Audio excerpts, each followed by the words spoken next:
So you want to start a YouTube channel in 2021? Come on, I'm gonna share with you guys 7 things that I learned when I started my channel and 7 tips that you can probably implement to start your channel right now in 2021. Come on, let's go.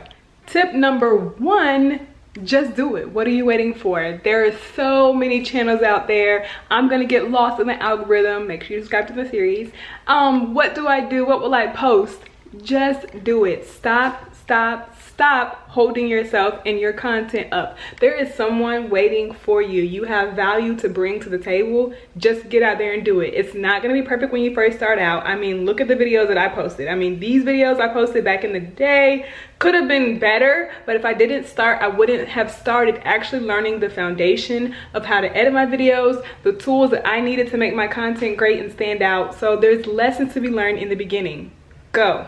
The next tip is to just name it. So when I first started, guys, my name of my channel was like Nomade, and that was basically my name spelled backwards, because when I was started off, I was doing makeup, and the name of my makeup company, I name everything I do. I've always been about this life. I've been about this. The name of it was Nomade. I even remember having like t-shirts at one point. How ironic. But that was the name of my YouTube channel, because I thought I was gonna stick with makeup. I thought that's the only thing that I would do, but that was the place I was in my life at that time. I was really putting out pretty consistent makeup videos, and then I kind of pivoted. Makeup wasn't really my thing anymore. The point is, find a name that can grow with you. I personally like using your personal names, but if you know that you're gonna go after something and you want to cook with me or something like on the lines of that, or family related content, then that's okay as well. This may be a personal tip, but I think I love the cleanliness of having the domain, your YouTube channel, your Instagram handle, all that the same. So whatever name you do choose, make sure you can also get it on Instagram or get it on other platforms, because 9 times out of 10, if people find you on one platform and they want to find you on another, they're going to search that same name. Do you really have to niche down?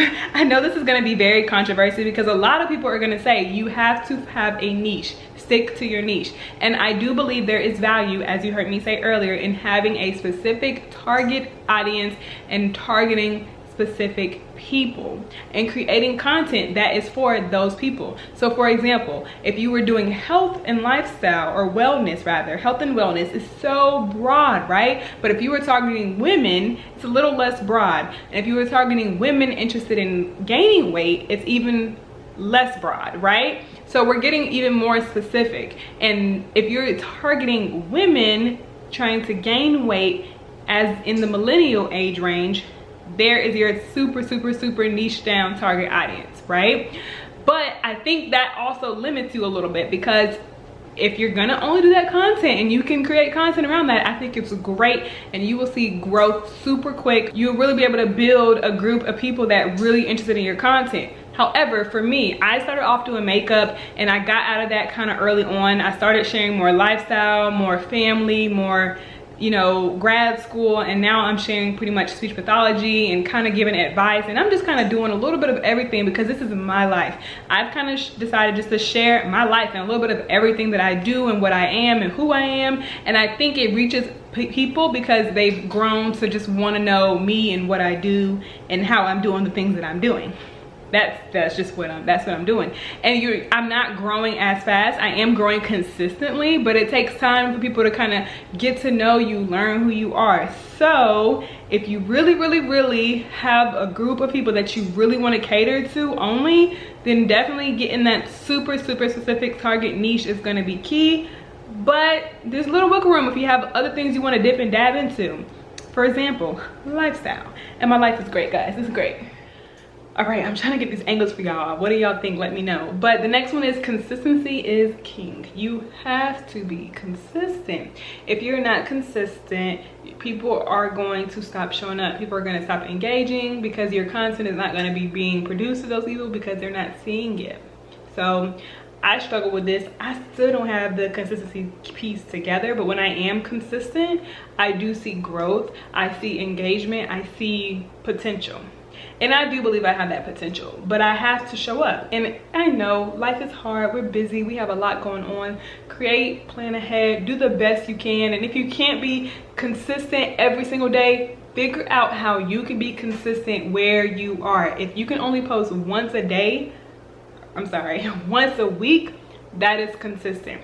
If you can only post every other week, that is consistent. If you can only post twice a month on the same days at the same time, that is consistent, because people are going to be looking for you when you said you're gonna show up, right? You guys know how it is when you say you're gonna go somewhere and people are looking for you. If you don't show up, they ain't dealing with you no more.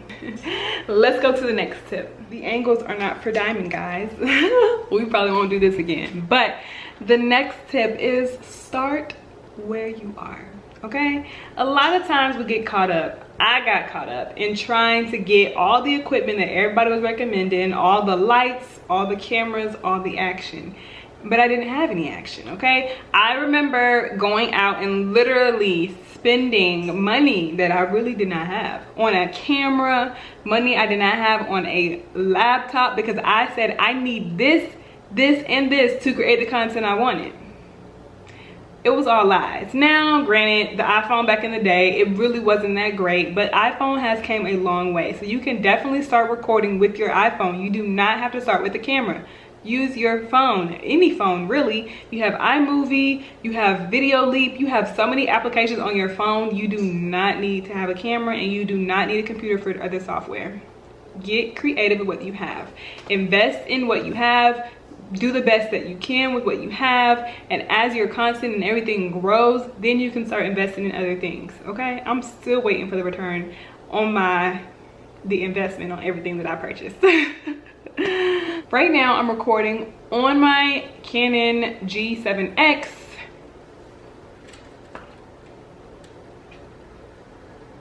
And right here, I'm actually just using my iPhone. So right here, I actually have a ring light, but right here, I'm facing the window, so I'm getting a lot of natural light coming in. So you guys can kind of see the difference. Use what you got. All right, so I don't think we're moving again, guys, but the next tip is that your foundation is everything. As I said earlier, there are lessons to be learned as you're growing. You have to start somewhere. There's no reason for you to rush the process. There is growth. So while you're small, while you maybe not have a large audience, while you're still trying to figure things out, still be consistent, show up, start making your videos, but start to add different things and features to your videos that make them better. Start utilizing words, start utilizing transitions, figure out how to cut and splice, figure out how to make things just transition very smoothly, figure out how to add your music, really enhance the quality of your video. So when your audience does grow and people do find your videos and your channel, you want them to show up and actually see something that's worth their whole time watching your whole video. If you go back and look at some of my old videos, y'all probably will be looking like, girl, what were you doing? Who knows? I don't even know. But there was growth. There has definitely been a lot of growth on my channel over the years, but you got to start somewhere. Two things that I really like to use, it would be Video IQ. Video IQ is the great app. Well, it's not an app, it's a plugin or extension to your browser, but it definitely helps you do some behind the scenes research and just gives you a lot of information about your video, how searchable your video is, how trending it is compared to other videos in that same or similar title, how your thumbnail looks. All those analytics you can get with Video IQ. A lot of people also like to use TubeBuddy. I'm not really familiar with TubeBuddy, but that is one that people have used, so I can't really speak on it too much. And the third thing is use links. Now, depending on where you are in your growth, you may not be able to sign up for like different programs, like Amazon programs or what have you, but what you can do is start using bit.ly links, B-I-T-L-Y. You can use those links and put them in your description box. Get in the habit of building the foundation of how your channel should look. People should be directed to your comments, to your information box, so they can go and click on whatever they saw in the video that they may want to reference. You may not be getting paid for it, but it's a great way for you to track your analytics, track the clicks on your accounts, and you can kind of see how many clicks people get in. Are people really interested in this object or this item that I'm showcasing? to be great later down the line when you have brands or companies that are interested in you, and you can say, hey, I had 800 clicks on this link. Run me my money, please. All right, and the very last tip, guys, is it's okay to pivot. Do not stress yourself out about not having things perfect. Do not stress yourself out about where you start on your YouTube channel or journey, or what you're showcasing or choosing to showcase, because you're gonna grow. Like I said earlier, I started off doing makeup and I grew out of that. Like, I'm just not really interested in doing those heavy makeup looks. They're beautiful. I could probably still do them, but it's just not me right now. In this season I'm in my life, I'm just not really interested in doing heavy makeup like that, and that's okay. So really start to just be you. Don't try to copy and mimic what other people are doing. Don't try to copy their videos. Don't try to do every single thing that someone else is doing, because if it's not you, it's not gonna last. Be authentically you. Stay in your lane. These are things that I preach on my Instagram channel all the time, my Instagram page all the time, because I think it's very valuable and super important to stick to who you are. That's it. I'm out. I have nothing else to say. I really wish you guys well in your channels. I hope they grow and flourish. And yeah, like, let's do this. 2021, get your channel up and running. Bye. I